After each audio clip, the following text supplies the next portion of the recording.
En 1820, Hans Christian Ørsted hizo su gran descubrimiento de cómo transformar la electricidad en magnetismo. A esas alturas, todos los científicos europeos sabían que había otro gran acontecimiento esperando ser descubierto, y consistía en cómo utilizar el magnetismo para crear electricidad. Ellos también sabían que quien descubriera eso pasaría a la inmortalidad. Entonces, todos se encerraron en sus laboratorios a trabajar en ello. Transcurrieron 12 años y no pasó nada. 12 años es mucho tiempo. Para casi todos ustedes constituye 2/3 de vuestras vidas y casi la mitad de la mía. Y sin embargo, durante todo ese tiempo nadie logró ese descubrimiento. En la ciencia, una vez que se entiende algo, es muy difícil recordar lo que se siente si no se hubiera entendido. Pero durante ese periodo, se hicieron muchos experimentos que contenían el descubrimiento en muchas formas, pero ellas eran tan complejas que no podían entenderse. Pero una vez que se logró el descubrimiento y este se redujo a su esencia, demostró ser sencillísimo. Les mostraré cómo era. Aquí tengo un simple aro de alambre y debo lograr que lo recorra una corriente eléctrica. El alambre está conectado a un galvanómetro cuya salida es ese punto luminoso en la pantalla. Así que si logro recorrer el alambre con una corriente eléctrica, esa luz se moverá hacia adelante y hacia atrás en la pantalla. ¿Y cómo lograré que eso funcione? Por medio del magnetismo. Así que tengo aquí una barra imantada. Y lograr que ella impulse una corriente eléctrica a través de este alambre es muy fácil. Solo tengo que mover el alambre sobre el imán y sacarlo nuevamente. Ese fue el gran descubrimiento. Y una cosa más. Si muevo el alambre hacia adelante y hacia atrás así, la corriente también sigue mi movimiento. Virtualmente toda la energía eléctrica, de una forma u otra, es generada por ese mecanismo. En otras palabras, ese descubrimiento es la base misma de nuestra civilización eléctrica. Y ese es nuestro tema de hoy.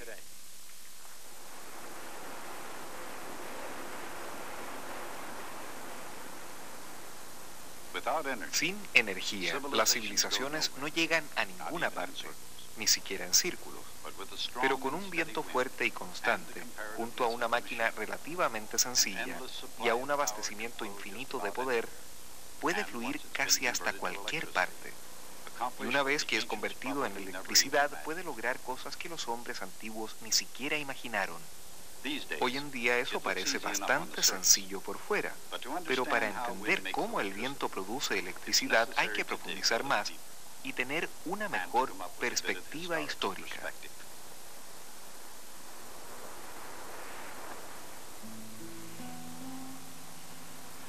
Los holandeses eran expertos cuando se trataba de molinos de viento. Holanda tenía más agua y menos tierra cultivable de lo normal. Así que la necesidad se transformó en la madre de los inventos, y los holandeses se especializaron en la utilización del molino de viento para transformar el delta del río Rin en tierras agrícolas secas y de buena calidad. Pero en el 1800 surgió otro tipo de revolución gracias al enorme poder y la gloria del vapor. A pesar de toda su majestad, el futuro no le pertenecía a los molinos de viento, sino que a las máquinas a vapor alimentadas por el mineral sólido llamado carbón. El carbón era barato y muy confiable y alimentó al primer ferrocarril. Así que por un tiempo, el carbón era rey. Sin embargo, tanto en el comercio como en la química, pocas cosas permanecen iguales por mucho tiempo. E incluso mientras el carbón producía vapor en las naciones industrializadas, un nuevo elemento entró en escena. Se llamaba electricidad.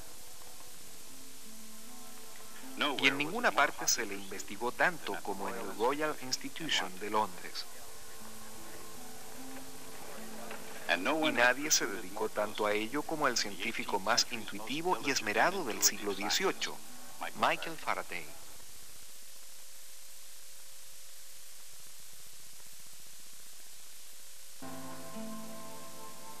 Él descifraba los misterios de la ciencia, pues para él la naturaleza había sido creada como una unidad fundamental.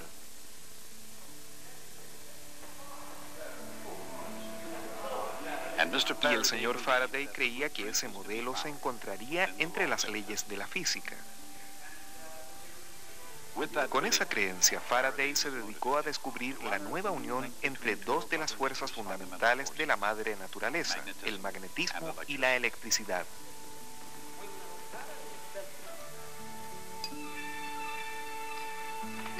Su búsqueda comenzó en 1821 con el descubrimiento de Hans Christian Ørsted de que el flujo de una corriente eléctrica crea un campo magnético.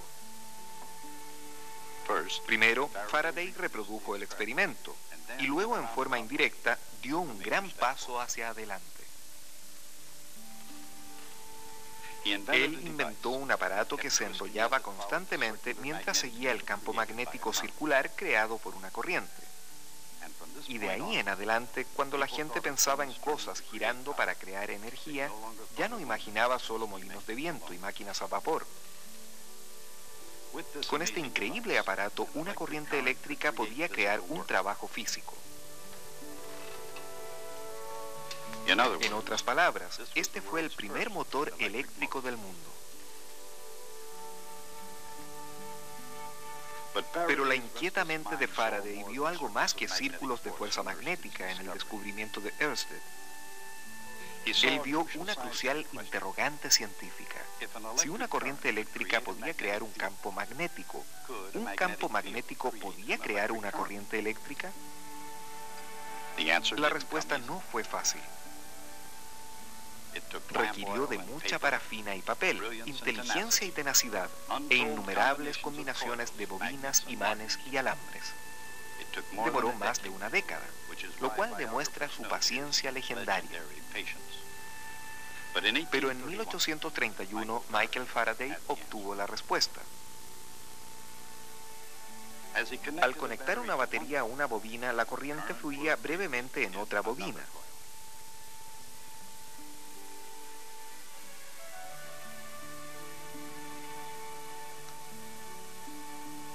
Él había encontrado la respuesta y durante el proceso descubrió el principio de la inducción electromagnética. ¿Cómo funciona realmente la inducción electromagnética? En otras palabras, ¿cómo un campo magnético puede impulsar una corriente eléctrica alrededor de un circuito? Los campos magnéticos ejercen fuerza sobre las cargas eléctricas, pero solo si éstas están en movimiento. La dirección de la fuerza es perpendicular a la velocidad y al campo, y depende del signo de la carga, que en este caso es negativa.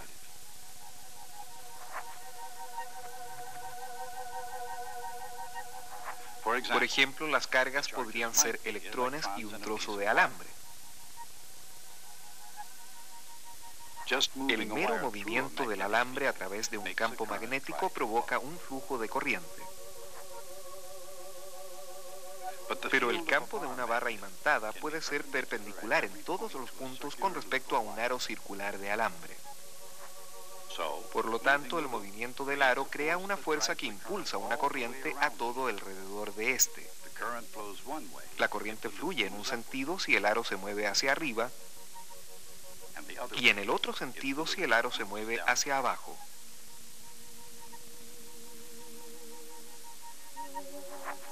La corriente también fluye si el aro se mantiene quieto y el imán se mueve. En un sentido, si el imán se mueve hacia abajo,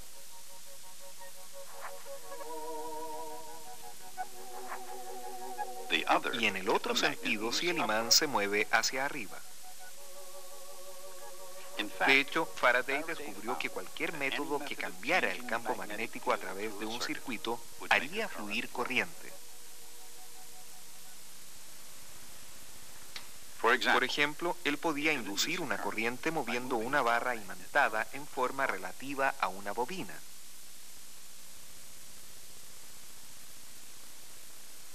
Y cuando Faraday conectó una bobina a una batería, el repentino aumento en el campo magnético indujo un impulso de corriente en otra bobina. Ambas ideas pueden expresarse en términos de flujo magnético.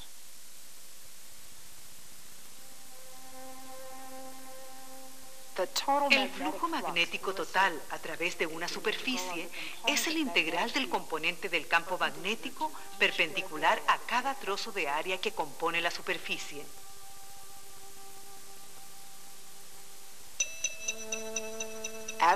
A medida que un aro de alambre se mueve a través del campo de una barra imantada, el flujo a través del aro cambia continuamente y eso provoca un flujo de corriente tal como si la impulsara un voltaje. Dicho voltaje, llamado fuerza electromotriz E, es igual a menos la velocidad de cambio de flujo magnético a través del aro. Eso se llama la ley de inducción electromagnética de Faraday.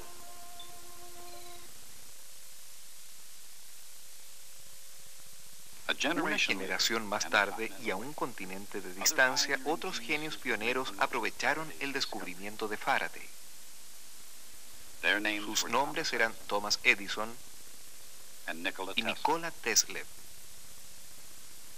Sin embargo, a diferencia de Faraday, su ambición principal era hacer funcionar las máquinas, pero que éstas se financiaran solas.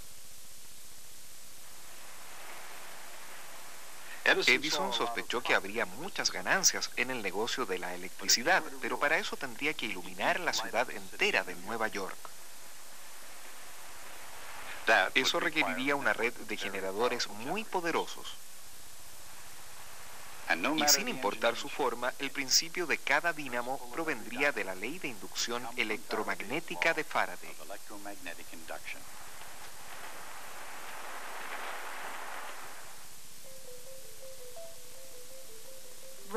La rotación de un aro de alambre dentro de un campo magnético constante cambia continuamente el flujo a través del aro. El voltaje resultante de corriente es semicircular y va primero hacia un lado y luego hacia el otro. Por medio de complicados contactos deslizantes unidos a las bobinas rotatorias, Edison pudo compensar las oscilaciones de voltaje, creando una corriente que siempre fluía en el mismo sentido desde sus generadores. Tesla opinó que el sistema de corriente directa de Edison era caro e ineficiente y que la corriente alterna funcionaría mejor. Pero ya sea alterna o directa, una pregunta sigue vigente. ¿En cuál sentido fluye la corriente inducida?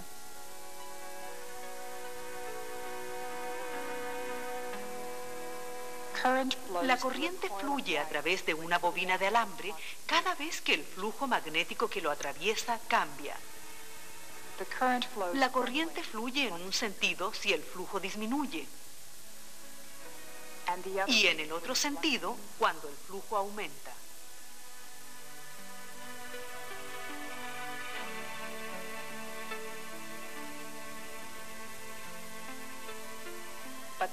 Pero la corriente inducida en el alambre también crea un flujo propio y su dirección depende del sentido de la corriente.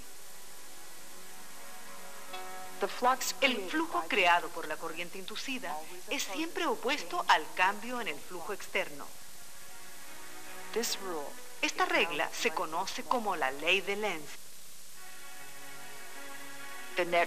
El resultado neto de dichos campos sumados retrasa la velocidad a la cual el flujo magnético a través de cualquier circuito es capaz de cambiar.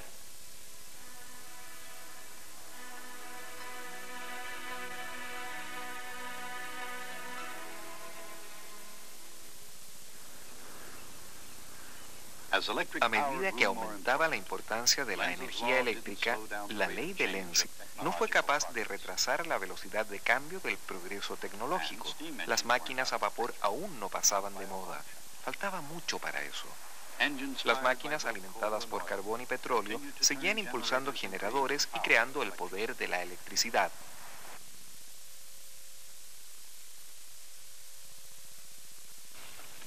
Sin embargo, mientras más se consumía carbón y petróleo, más obvio era que la Tierra tenía reservas limitadas de dichos recursos. Y para algunos, cuando se trataba de combustibles fósiles, su fin ya estaba próximo. Así que la búsqueda de fuentes alternativas continuó. Durante un tiempo, la energía hidroeléctrica prometía mucho.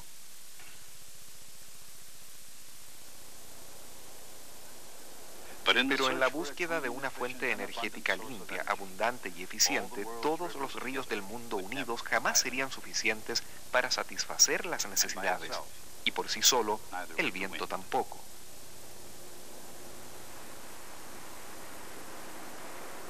Pero junto con la energía geotérmica y solar, la energía del viento es barata y descentralizada, y puede compartir la carga con las plantas centralizadas tradicionales. Aprovechando la tecnología actual, estos molinos de viento son mucho más eficientes que sus contrapartes holandesas de algunos siglos atrás. En cualquier caso, aunque la energía eléctrica provenga del viento o del agua, la energía nuclear es generada por medio del principio de inducción electromagnética. Y el mismo principio juega un papel en cualquier circuito donde se utiliza electricidad.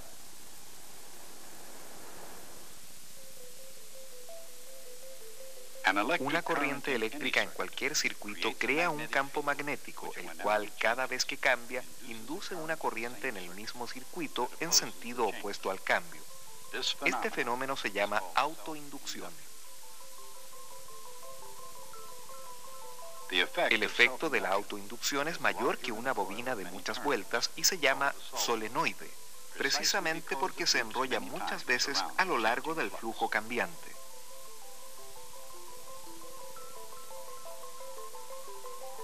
Por eso se utiliza un solenoide como símbolo de autoinducción en un circuito eléctrico, en donde el inductor puede ser un elemento tal como una resistencia o un condensador. El intento de aumentar el inductor provoca una fuerza electromotriz opuesta, de acuerdo a la ley de Faraday. Y ya que el flujo es proporcional a la corriente que lo crea, dicha fuerza electromotriz es igual a menos la constante L, multiplicada por la velocidad de cambio de corriente. L se llama la inducción del elemento del circuito.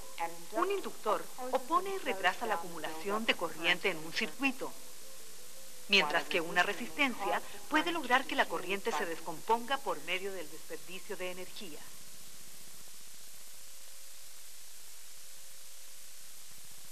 Pero más allá de dichas preocupaciones prácticas, ¿cuál es el valor de la teoría de Michael Faraday?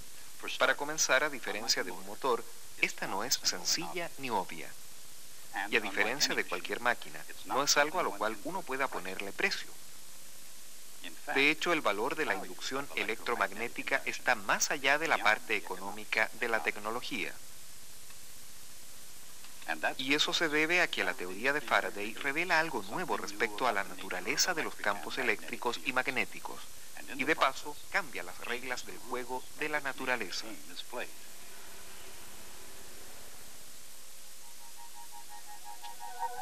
Los campos magnéticos circulan, pero nunca convergen en un punto. Los campos eléctricos convergen en un punto, pero jamás circulan.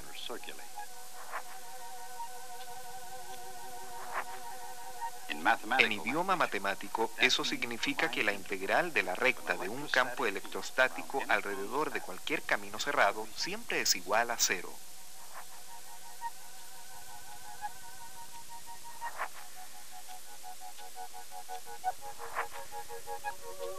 Pero cuando el flujo magnético a través de un aro cambia con el tiempo, crea una fuerza electromotriz alrededor del aro. Y dicha fuerza electromotriz se debe a un campo eléctrico cuya integral de recta no es igual a cero.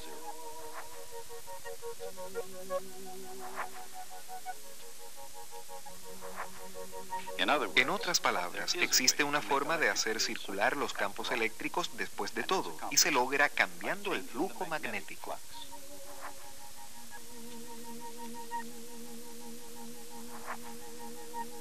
Cuando Faraday descubrió que un flujo magnético cambiante podía lograr que un campo eléctrico circulara, le añadió algo extraordinario a las leyes de la electricidad y del magnetismo.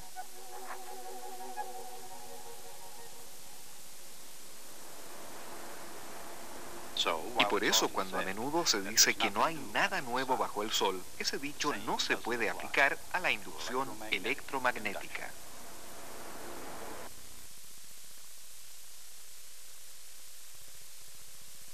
Ahora quiero mostrarles algo verdaderamente extraordinario.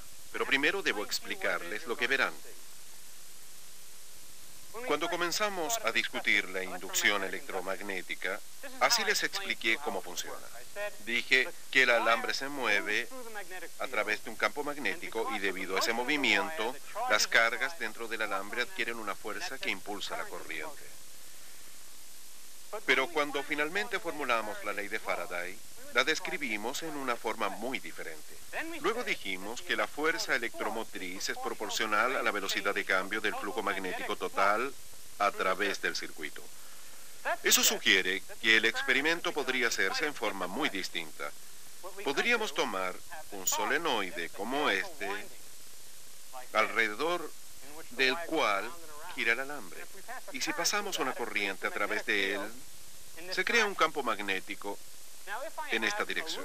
Y si pongo un aro de alambre alrededor del solenoide en esta forma y lo conecto a un galvanómetro, cuando prendo el solenoide, el flujo a través de dicho aro aumentará, aunque no exista un campo magnético en la posición del alambre. Y de acuerdo a la ley de Faraday, el galvanómetro debía saltar. Pero ustedes alegarán y dirán que el campo magnético en la posición del alambre no es realmente cero, ya que el flujo magnético que sube por el solenoide realmente debe regresar por fuera, creando cierto campo magnético allí. Pero yo puedo solucionar ese problema doblando el solenoide hasta que quede como una especie de rosquilla o toroide. Así, con las vueltas de alambre alrededor de él. Así. Y cuando una corriente pasa a través de dichas vueltas, líneas de flujo magnético circulan a través del toroide, cerrándose sobre sí mismas sin salir jamás. Así que el flujo magnético fuera de un toroide realmente es igual a cero. Ahora, si tomo un aro de alambre y lo paso por el medio del toroide y lo cierro sobre un galvanómetro, al prender el toroide, el galvanómetro debería saltar, aunque el campo magnético en la posición del alambre sea exactamente igual a cero. Y me gustaría mostrarles eso. Aquí tengo un toroide, el cual puedo prender por medio de este interruptor. Y cuando lo haga, habrá flujo magnético adentro, pero no habrá nada en absoluto afuera. Y puedo demostrárselos porque aún tengo mi aro de alambre conectado al galvanómetro. Ustedes ya saben que si hay un campo magnético activado en la posición de este aro de alambre, el galvanómetro saltará. Así que pondré el aro de alambre sobre el toroide de esta forma. Al prenderlo con el interruptor, ustedes pueden ver que no pasa nada. El galvanómetro no se mueve, no pasa nada en absoluto. Pero si paso el alambre a través de la rosquilla, el resultado es totalmente diferente y puedo demostrárselos abriendo el aro, pasando el alambre a través de la rosquilla y cerrándolo de nuevo. Ahora, aunque aún no hay campo magnético en la posición del alambre, cuando prenda el toroide, el galvanómetro saltará. Observen. Ahí está. Y cuando lo apague, ocurrirá lo mismo. Así. Esa es la esencia de la inducción electromagnética. Aquí hay otra cosa que quería mostrarles respecto a la inducción electromagnética. Este es un péndulo común, pero tiene un trozo de cobre en la punta. Y cuando este oscila, el cobre oscila entre los dos polos de un electroimán. Pero en este momento el electroimán no está prendido. Si lo estuviera, imaginen qué ocurriría. El trozo de cobre oscilaría dentro del campo magnético y debido a eso y por inducción electromagnética, corrientes eléctricas serían inducidas a rodear el cobre y eso origina calor.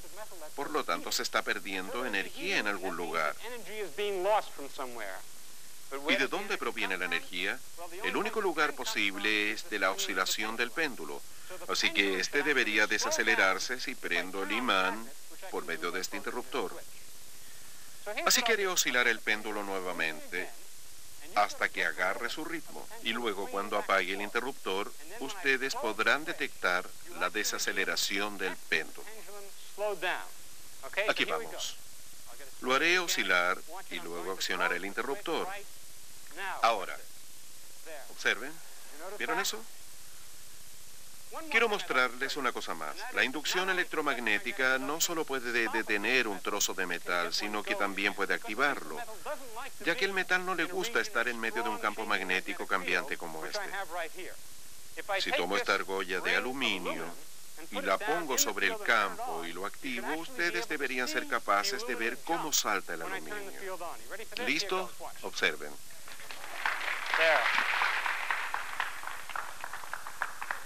No podría superar esa demostración, así que nos vemos en la clase siguiente.